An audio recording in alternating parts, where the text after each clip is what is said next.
IOL PowerPoint presentation for DPPE, DJPE, and that is for Physical and Health Education 1-2 for 2022. Presenter Mrs. A.C. Stein, 0812775321, ansiestein@hotmail.com. Contact hours Mondays to Saturdays from 8 a.m. till 8 p.m. You can either phone me or SMS or email me. In the latter case, I can send you a detailed answer.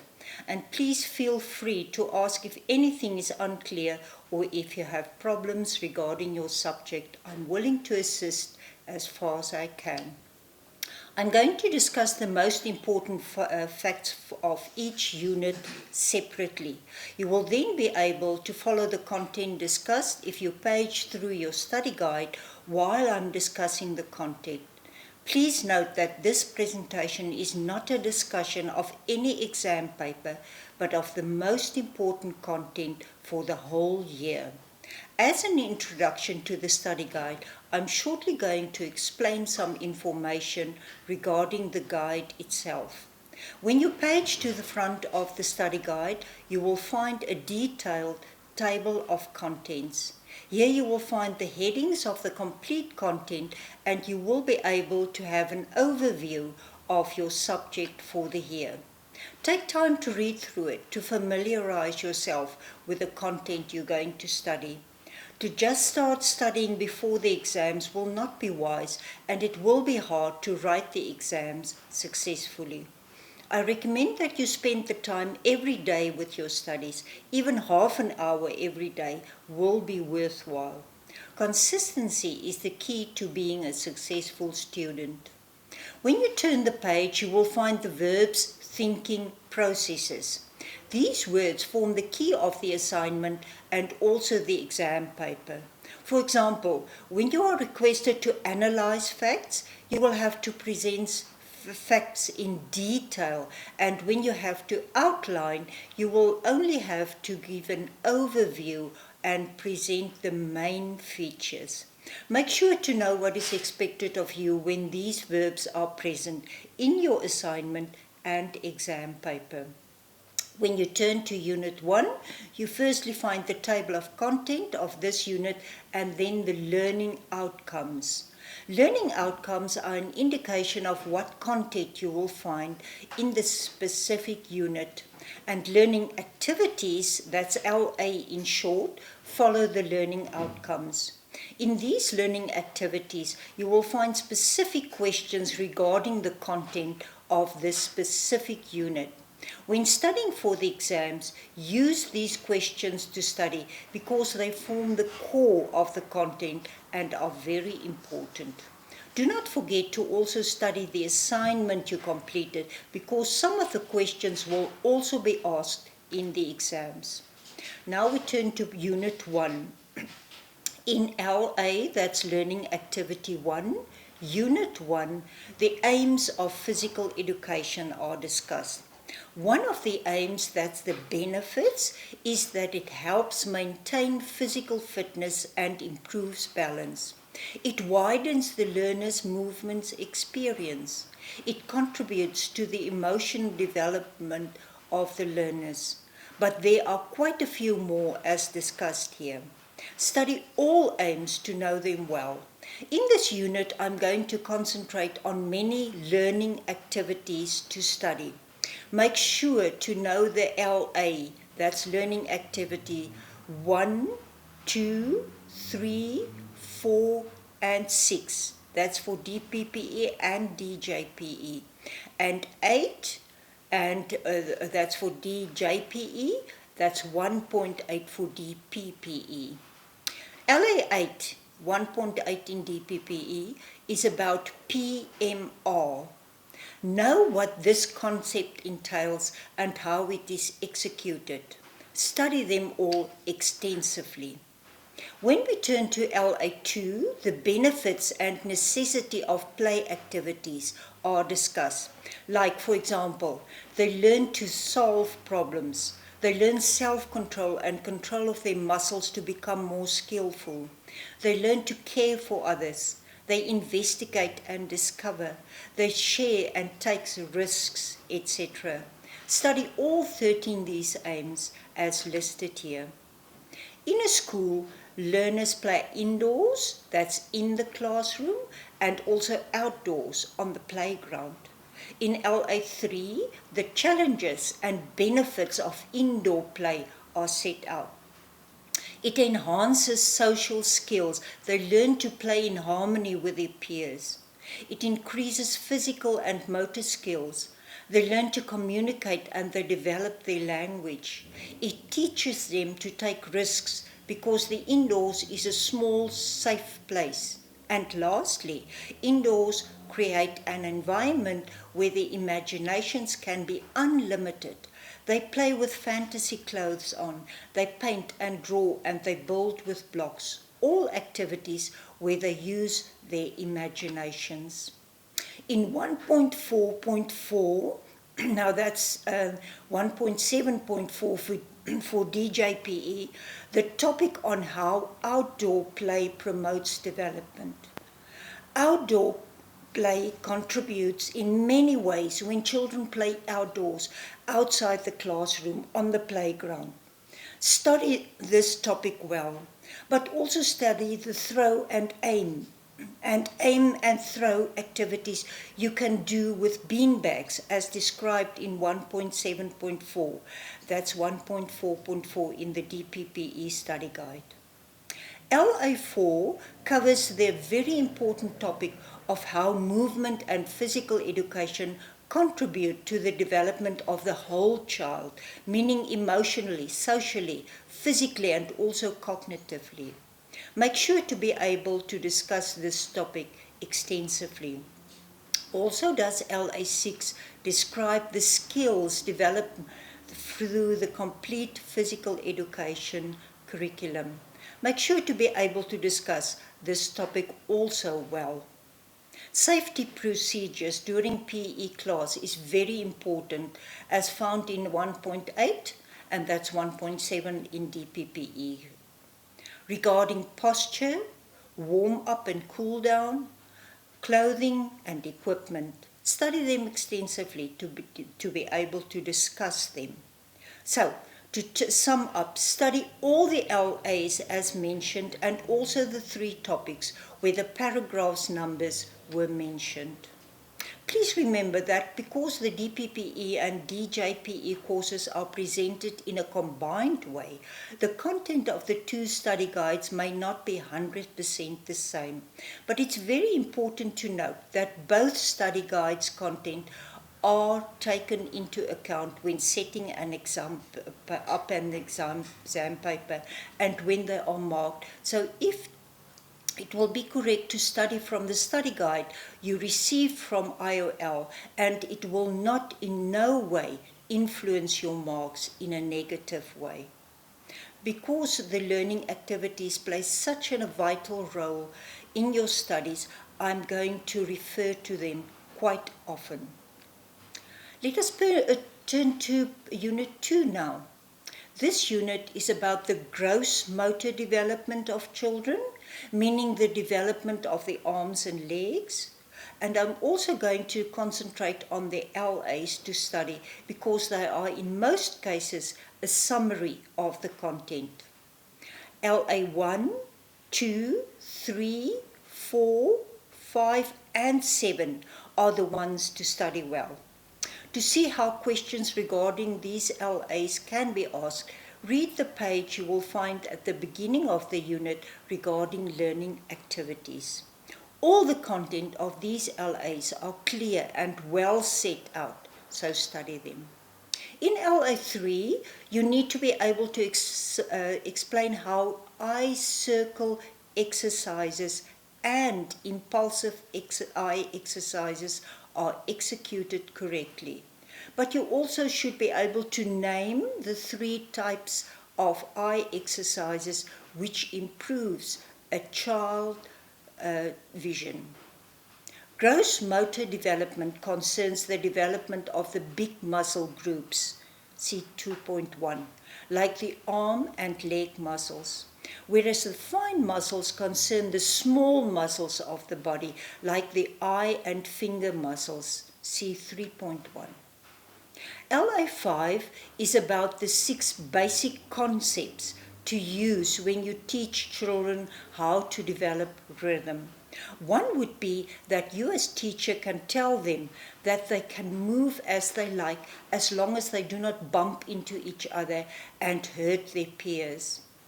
Another concept would be that they need not to do what everyone else does. They can move in any way the music tells them to do. This will also encourage creative moves as well as rhythm in the learners. There are 4 more concepts. Know them all. Also, LA7 is important. Know the different big play equipment discussed here, meaning what they are, how they look like, and how they develop learners' muscles. That's large and small muscles. Do you know what skills each equipment develops? They are all discussed in full in LA7, so make sure to know them in order to differentiate between them. We're finished with the important content of Unit 2, so let's page to Unit 3 now. In 3.2.1, it is stated that the child's vision, that's eyesight, keeps on developing during the preschool years. A child then develops eye, hand, body coordination, also fine motor, that's hand and finger skills, and visual motor skills. Why should a child's eyes be tested? Read and know the reasons in 3.2.1.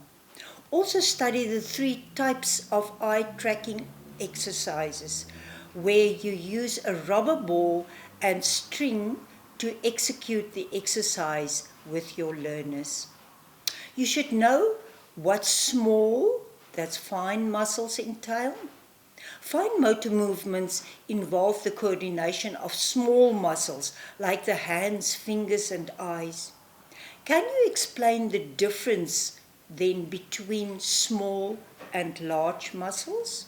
Make sure to be able to do that. The next point of interest in Unit 3 is also in 3.2.1.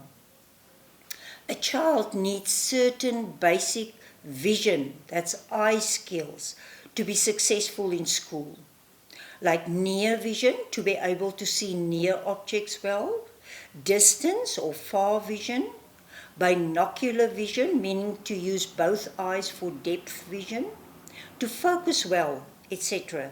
You need not study these in detail, but you should know all the names of these skills needed.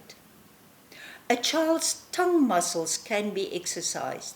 In 3.2.2, 3 exercises for this are described, namely blowing bubbles, to blow a harmonica, to blow a kazoo.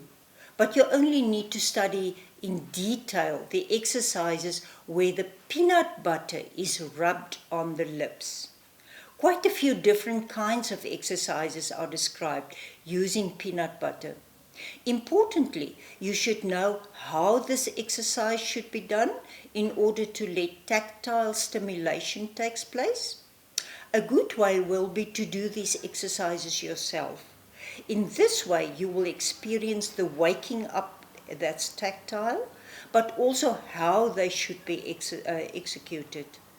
One always remembers facts better when you experience them yourself. Will you be able to discuss the purpose of isometric exercises? Isometric exercises are exercises done to increase the strength of the muscles by pushing them against an immovable, that's a steadfast force. This is the definition of isometric exercises. To explain, when you push your tongue using the tongue muscles against a spoon which does not move, the muscles of the tongue get stronger, because they are exercised against a strong force which does not move. You can read the details in 3.2.2. So why are tongue exercises important then? It is very important for speech development and will improve pronunciation of words. See 3.2.2. Again, as in all units, some LA should be studied. In Unit 3, LA 3, 5 and 6 are important. LA 5 describes stop and go games. For now, you only need to study the game freeze game. The best way to know the game in full would be to play the game yourself. Remember, you must be able to describe the game from start to end, not only partly. You only need to study this game in LA5. But you must also know the different games' names which can be played for the stop and go action. And use 3.3 in the study guide to find at least 5 games' names. LA6 is about the 4 levels of rhythmic activities for children. You must know these levels and be able to discuss them too. So let's turn to Unit 4 now. Do you know the different body parts? Do you know the 3 main parts of the body? Do you know which organ is the most important of the body? Do you know what the limbs of a human being entail? You will find all the answers in 4.1. I'm only going to explain the functioning of the most important organ in the body, that's the brain. Now, the brain is connected to the entire body through nerves, comprising together the nervous system and making other body organs act. For example, when we see an object coming fast towards us, the eyes send the image to the brain. After the information is processed, the brain sends commands through the nerves to our muscles, making our body dodge. As we all know, some people are right-handed and some are left-handed. So how will you know which learners are right and whose learners are left-handed? There are several tests a teacher can do. For example, you can let them make a drawing using a paper and crayons. The hand he or she uses will be the dominant one. You can let them take a toilet roll and let them peep through it. The eye that the child uses will be the dominant one. To find out more, study only the tests as set out in 4.3. Also mentioned in 4.3 is why mixed dominance is a problem. Dyslexia, slow thinking, poor judgment, and also stuttering are linked to mixed dominance. Study this paragraph in 4.3 in order to understand why it is a problem. In 4.4.1, several ways how to teach learners where their left and right hand sides are described. You can tell them to put, for example, a pencil on the right hand side and the ruler on the left hand side. You can teach them that we write from left to right. You can ask them to put a sock on their right foot and a shoe on their left foot. There are many more ways described in 4.4.1 and studied to know them all.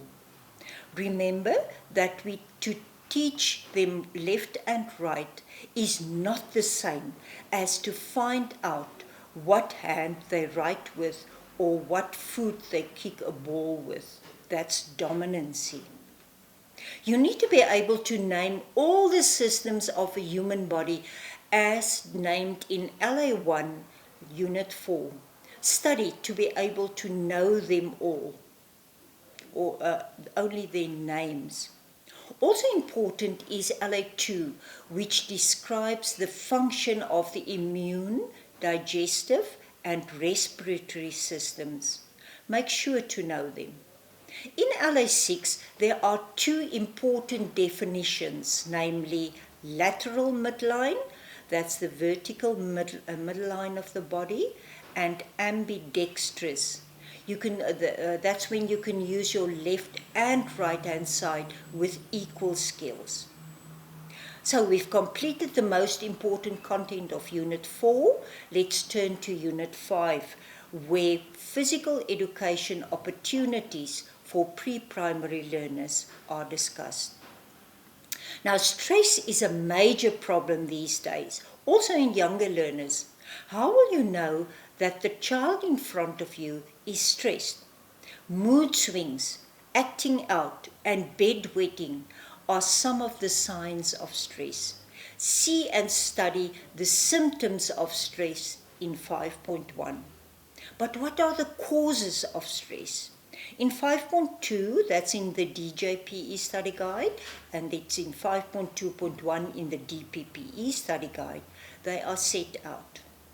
The causes of stress are an unhealthy lifestyle, taking on too much, conflicts at school, and major life changes like moving to another school are but some of the causes.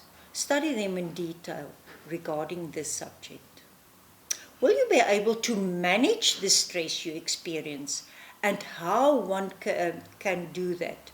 By learning to manage your time more effectively, by making small changes to live healthier, and do not take on too much, which can be stressful, etc.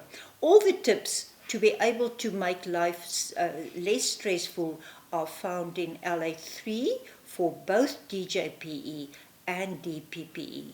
So study them all. The last LA to study in Unit 5 is LA5. How do you think does exercise reduce stress? LA5 explains that exercise burns away chemicals like cortisol that cause stress. Vigorous exercise releases endorphins, which let us feel good. Other chemicals like dopamine are also released in the brain when exercising, which gives us a feeling of safety and can be a cure for negativism and pessimism. Let us page to the last unit of importance, namely Unit 6. In 6.1, 10 tips to stay fit and healthy are discussed. For example, eat lots of different kinds, that's a variety of food. Now, why then? We need 40 different kinds of vitamins and minerals every day, and no food contains all these kinds of vitamins and minerals. So we need to balance our daily choices in order to eat different kinds of food, which contain all 40 kinds altogether. Therefore, eat a variety of food. Eat fruits and vegetables with each meal, at least 5 portions per day, and drink plenty of liquids. Why? Study this as found in 6.1. Breakfast is a very important meal to eat to let your body start working. Brush your teeth twice daily. Eat regularly and a variety of snacks and 5 servings of fruit and vegetables. Be active every day.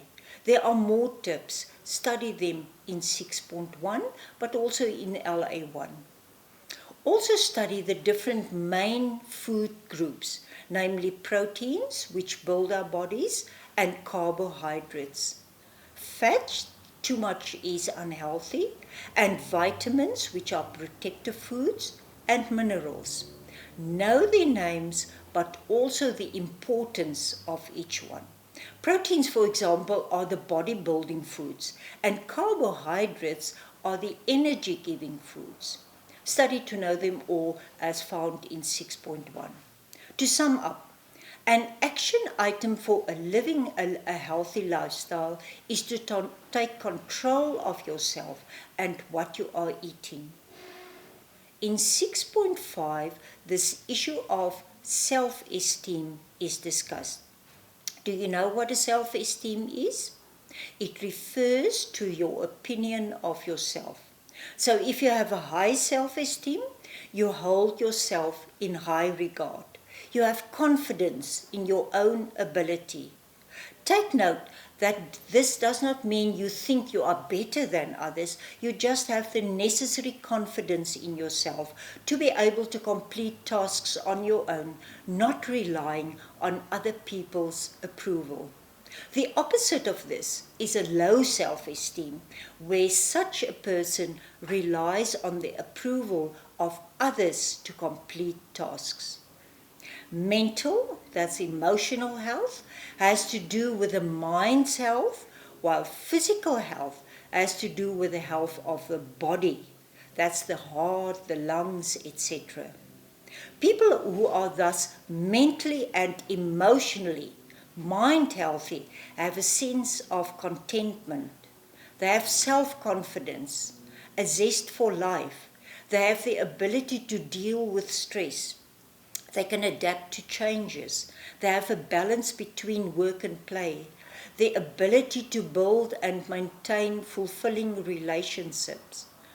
While people who lack mental health usually shows the opposite ability as mentioned above.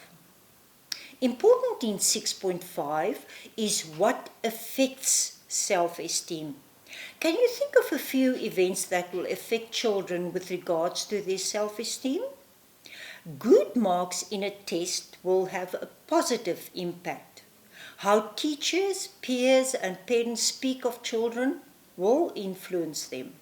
It will boost when it's positive or break down when it's negative, the mood.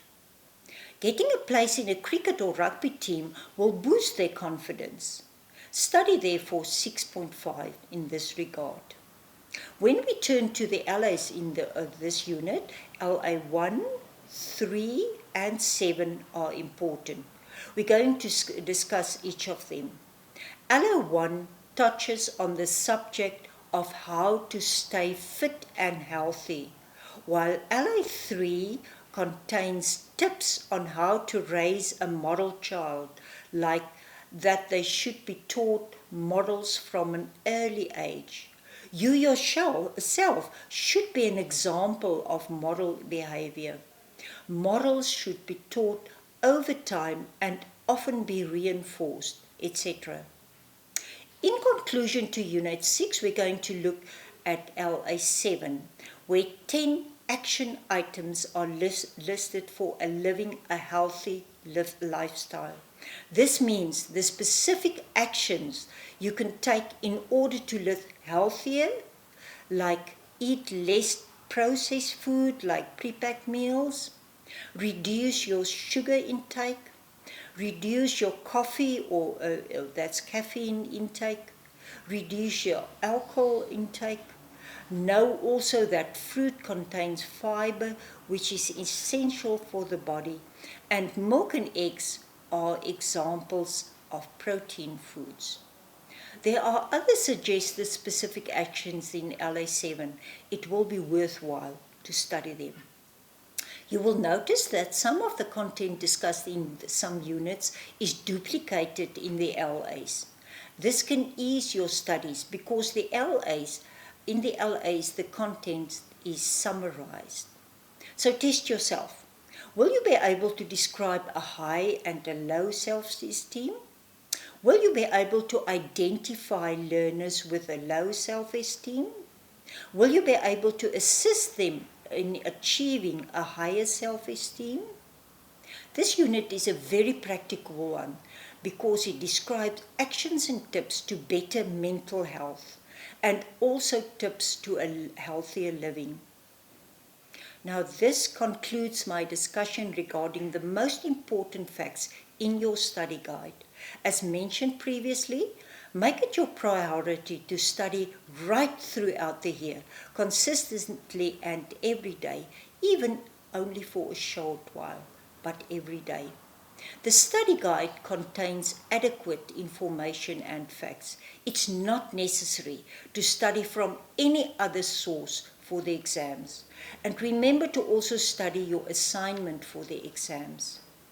Also remember that when answering a question, facts from different parts of the study guide can be applicable. It's not necessarily limited to one part of the guide.